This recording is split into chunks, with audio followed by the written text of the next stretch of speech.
Assalamualaikum warahmatullahi wabarakatuh and good afternoon to all.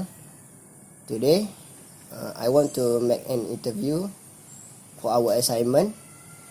Okay, firstly, before I go to the interview, I want to ask a little bit question about your profile. Okay, before I go through to the interview, what can I call you as a teacher in the school? So, my full name is Marzana binti Cik Awang, but you can call me Teacher Marzana. Okay, I want to continue to ask your background or your profile. Okay, firstly, what is your gender? I am female. Okay, secondly, what is your age now? I am 42 years old. Okay, next, what is your degree holder before this? I have degree in maths holder of. Okay, next, how many years of experience in teaching at school? I have 20 years experience in teaching. Okay, lastly for profile interview, I want to ask you what is the subject that you have teaching in school?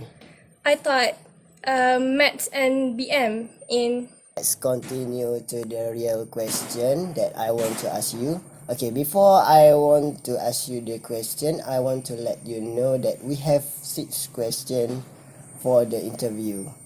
You can answer it. Yes, sure. Okay, continue to the question 1. Okay, what are the causes of misbehavior in the classroom? So, there are few reasons on why certain students behave poorly in the classroom. Firstly, students misbehave in the classroom because they are lack of attention. These attention seekers are the ones who usually come late to class, make weird noises in class, or they came from a broken family. Secondly, students misbehave because they feel powerful among his or her classmates. These students usually refuse to follow the school rules or bully other students because they feel like they control the power over other students. Thirdly, students who misbehave could be seeking revenge. In this case, they are fear of being judged, hated, or disliked by other students. For instance, these students write on desks, scribble the washrooms, beating classmates, and treating young students. Basically, they lash out on other students because they are vengeful and probably been falling that way for a period of time. Next, students misbehave because they are lack of self-confidence. These students always procrastinate in completing their homework by making excuses such as do not know how to solve their homework. At the end of the day, they disturb other students and behave poorly during teaching and learning process. Last but not least, students misbehave because they do not set any goals in their studies. They come to school because they feel obligated, thus explains their misbehaving in the classroom.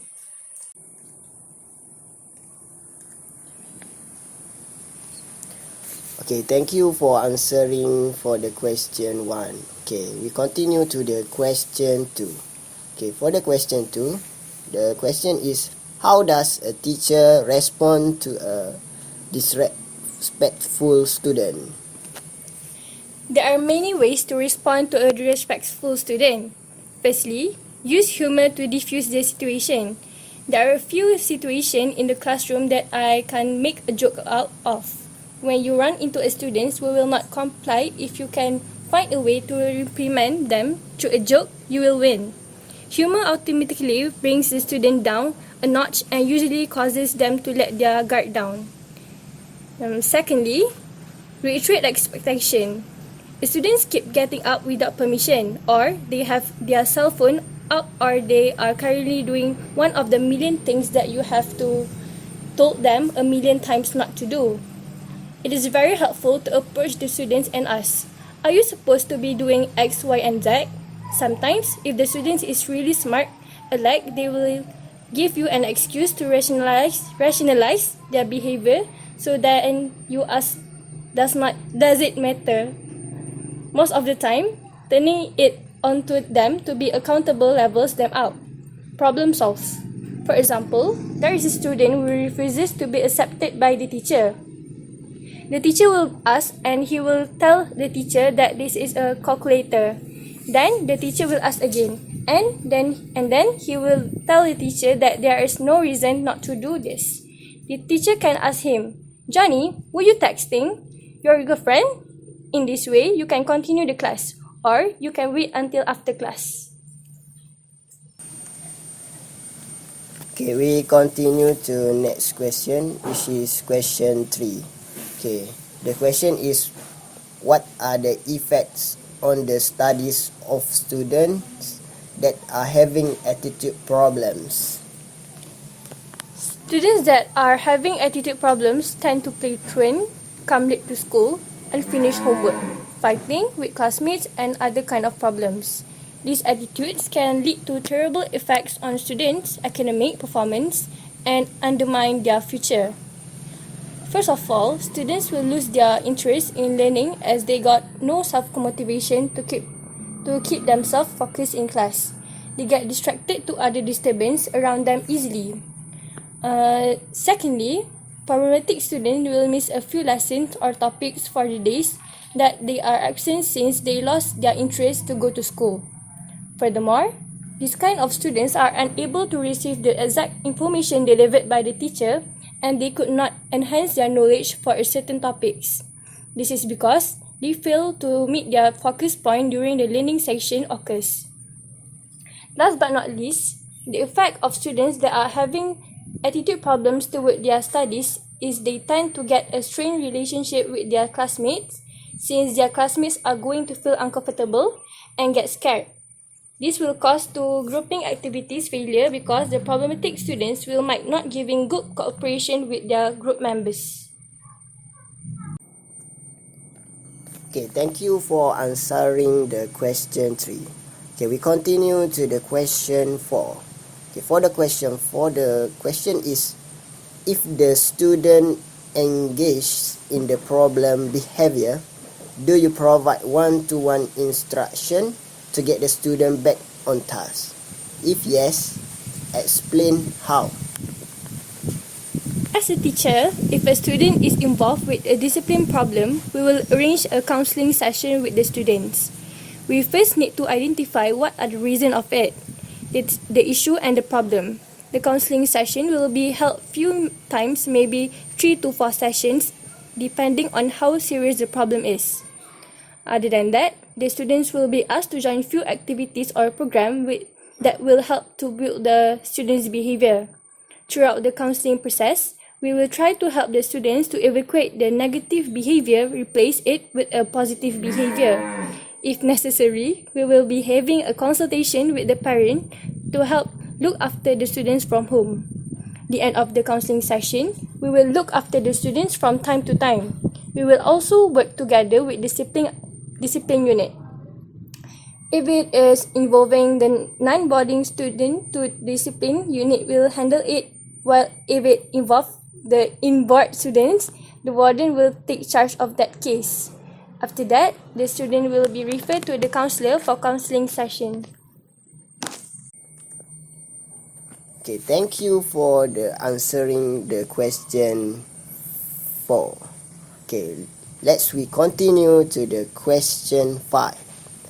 Okay, for the question 5 is, in your opinion, what is the best ways to overcome the discipline problems in school?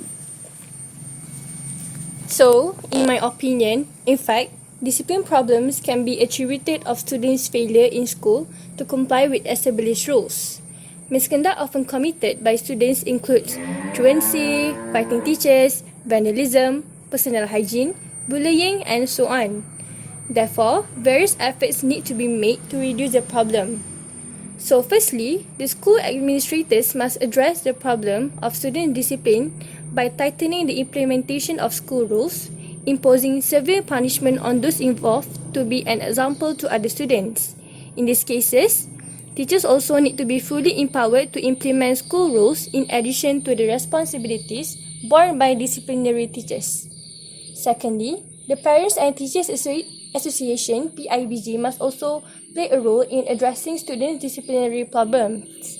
They must give cooperation to each other to settle the discipline problem easily and faster. Okay, thank you for your answering to question 5. Okay, let's go to the last question. Okay, last question is question 6. Okay, for this question is, what can teacher do to motivate a problematic student? There are variety ways to motivate a problematic student. Firstly, is teachers should be good listeners to the students.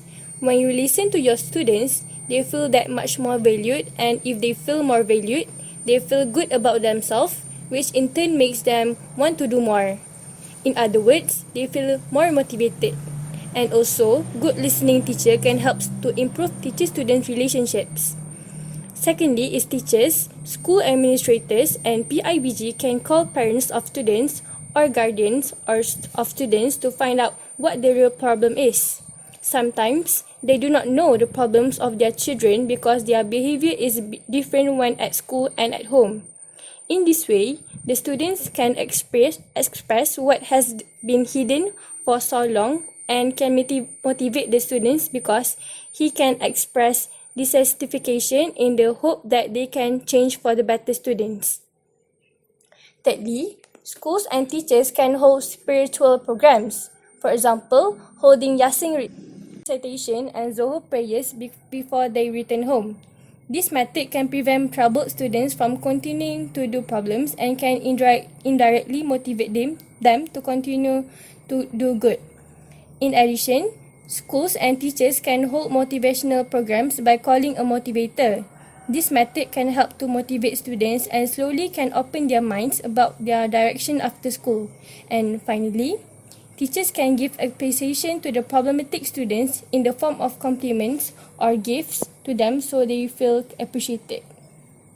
Thank you, Teacher Maziana, for your cooperation for this interview. See you next time.